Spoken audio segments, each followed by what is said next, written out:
Hello and welcome to everyone around the world to this next installment of our Jada Talks for JadaTV. I am your host, Samuel Locher, and today I am joined with Parsa Kamehkhosh. He is a Helsinki-based designer, visual and performance artist born in Tehran in 1985. His interest in objects and everyday aesthetics led him to study industrial design at Tehran University of Fine Arts. From there to Stockholm to pursue aesthetics and meaning making at Konstfack College of Arts, Crafts and Design, and then to explore visual culture, curating, and contemporary arts at Aalto University. Through his practice, he explores the notion of aesthetic aura that appears from the proximity, juxtaposition, and joints of materials and shapes. After he moved to Finland in 2015, he got more engaged in the interactive aspects of objects and materials in the context of performance art. And since then, performance art has turned to the most prominent means of self-expression and self-study in his practice. His performances maneuver on the borders of three disciplines of contemporary art, crafts, and design. His work has been mostly exhibited in Europe, the Middle East, and Southeast Asia. Parsa, thank you so much for joining us today. Thanks for having me. It's my pleasure. Yeah. So I want to start out, why don't you tell us a little bit about your background? As it says in your bio, you were born in Tehran in 1985, and you went to college in Tehran for a bit as well, and then you ended up in Stockholm somehow. So tell us a little bit about that journey. Well, I started, how to begin? Well, maybe I can start from this passion for making objects and making tangible stuff that made me start industrial design at Tehran University. I was pretty much sure that I'm going to pursue this path.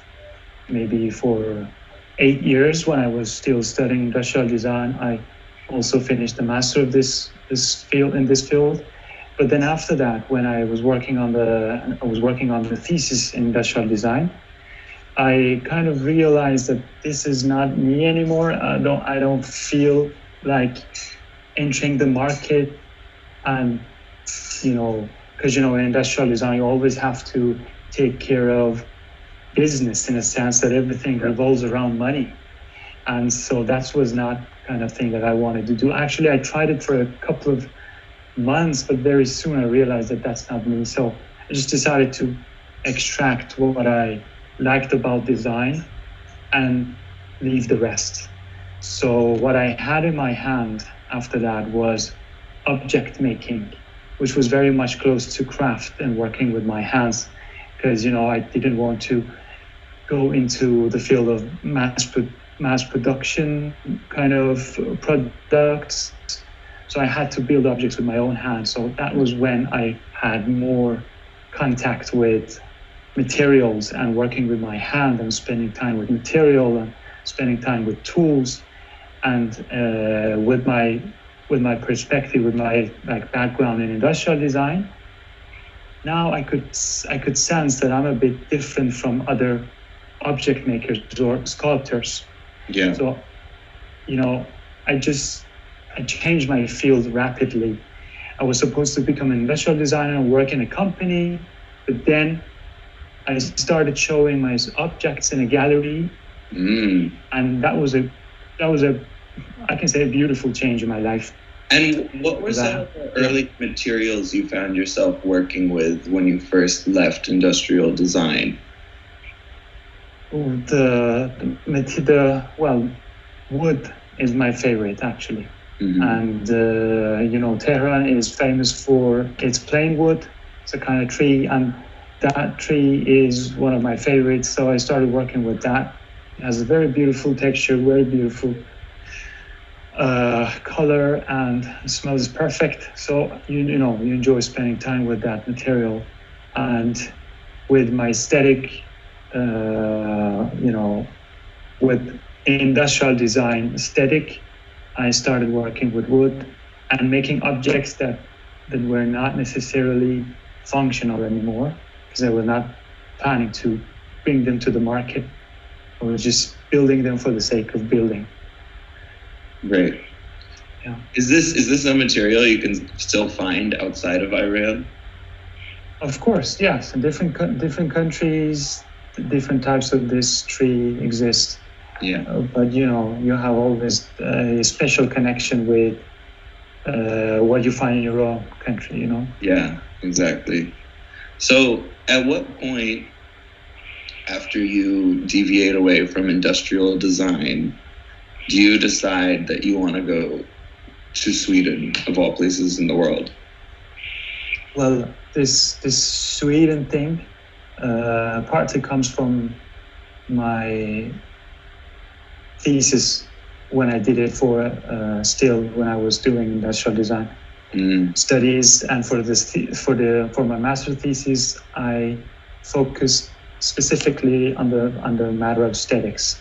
I was looking for a way to explain what you see in nature without abstracting it.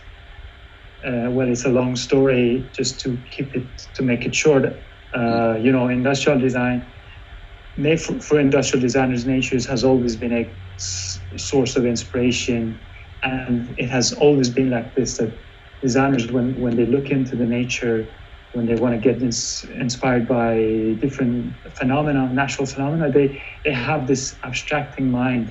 So they always extract the proportions, patterns, and geometry and leave the rest. So my point for my thesis was that during this process, you usually miss a lot of complexity that can be useful for pushing the aesthetic boundaries of design. So this was my question, or the main point that I started my thesis with. Mm-hmm. And then I came up with an idea that how can we see the complexity of natural forms and how can we deal with that. I wrote a paper on that, shared it with a sculptor and industrial designer from the States who teaches at Konstfack University in Stockholm. She liked it and she invited me to go there and teach this for industrial design students. That's so cool. So it was actually the point where I was playing on the line between industrial design and design and art, sculpting.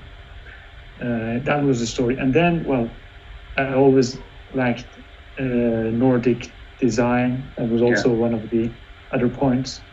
And I went there to Stockholm. I see it there, and I fell in love with that actually. And maybe that's actually one of the reasons that I live in Finland now. So they're pretty much the same. Well, that's so cool for me to hear, because I'm just sitting here wondering, what must that have been like for you at first? Because you're going from Tehran to Stockholm, Sweden. They're very different places, correct? Right? Different culture, different language, everything. How was that change for you at first, and how did that affect your practice? Well, for me, it was not that different in a sense. Well, the city is absolutely different, of course. The culture is very different, and the language. But since I was very much focused on design and art, and in Iran, we do not have at least in contemporary design, we do not have a heavy history of design in a sense, in a modern design. So we always kind of rely on what we have received from the history of design through United States, Europe, and other countries. So I was already familiar with that when I went to Stockholm. So it was not a big shock for me at first. But it was there when I gradually started to decide about my career as an artist. And then I realized that in Nordic countries is already accepted by the society in a sense that you can be a designer who does not work for the market. You can be a designer and an artist. This is something that was very new to me. And when I found it in Helsinki and Stockholm, that it is accepted by society, you can actually have a job, you can earn some money, you can be accepted in the society by that, being like having that kind of career. And that must have been very liberating for you, no? Absolutely, because back home it was like still vague. I didn't know what I'm doing. There was no name for that. I couldn't put a name on that activity that I used to do back home. But in Stockholm, I could sense that it is accepted, and there's actually a broad field to work in. Yeah. So I want to talk now. Let's move fast forward. You leave Stockholm, you go to Finland. Yeah. And you start concentrating more on your performance art. What led you to begin experimenting with performance art to begin with? Well, it was very simple. At the time I decided to come to Finland, I was pretty much sure what I'm going to do, and one of the things that let me start performance art was that I had access to lots of equipment and fellow artists who were interested to work in the field. Because I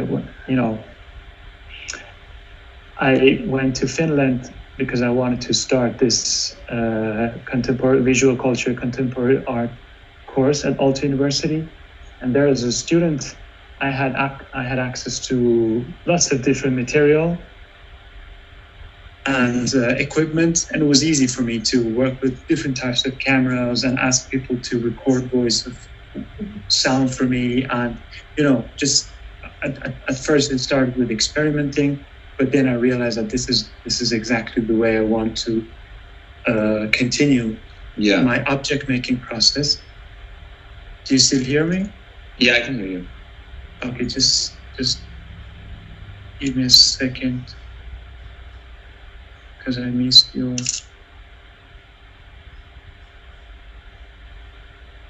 You say something? No, continue. Okay. Yeah, so... object making process. I mean, one thing that I'm kind of noticing now that you told me about your thesis you made at the end of your industrial design program, it kind of seems like it feeds a little bit into your approach to performance art. So still to this. It does. Yeah. Yes, exactly. I was distracted because of this, and now you just reminded me of that. In industrial design, we have a term, interaction design. It's when the designer think about how the product is going to interact with the user. So the designer have to predict all of the stages of this interaction beforehand. Mm-hmm. So see how he can make it better. Yeah. So this is when the matter of feeling comes. And this is when the designer have to think about the quality of the material, the size of the object, and so on. So when I brought it into performance art, basically I had this power to play with the object in front of the camera and interact with it.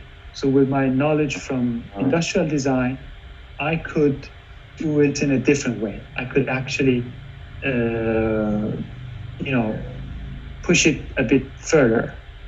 Yeah. Because some of the project, like the performance that I shared with you, the one that I'm using radios, this is something this is one of the examples of that idea, that when you know how to interact with an object and you want to push it further based on an idea that you have. Right. So we're talking about how you explore the way the user interacts with an object. Yeah. How important in this equation is the environment, and what role does that play in your performance art? The location where you're actually going to be staging it. Absolutely, it's very important, of course, and it's very interesting because all of the pieces that I have sent for Jada, all of them are pretty much the idea of making these objects are based on the environments that I have had around myself. So the ladder that you see that I go up from with those 11 radios, it was a chimney right behind my studio. When I had a studio in Espoo, a city next to, close to Helsinki. I had a studio there, and once I was looking at from the window and I saw that chimney, and the idea came to my head that, well, I have to use that chimney in a way. So, and also the other one with the plastic bag was a basement of the same studio space. So it's very interesting. So these ideas just come from, most of them from the location and objects. Yeah. So they tell me what to do with them, basically. Yeah, that's interesting. So you do it in spaces that you're familiar with, correct? Right. Yeah. Yeah. So tell us a little bit about how the global pandemic of this last year affected your art practice. I mean, it's not very hospitable to performance art.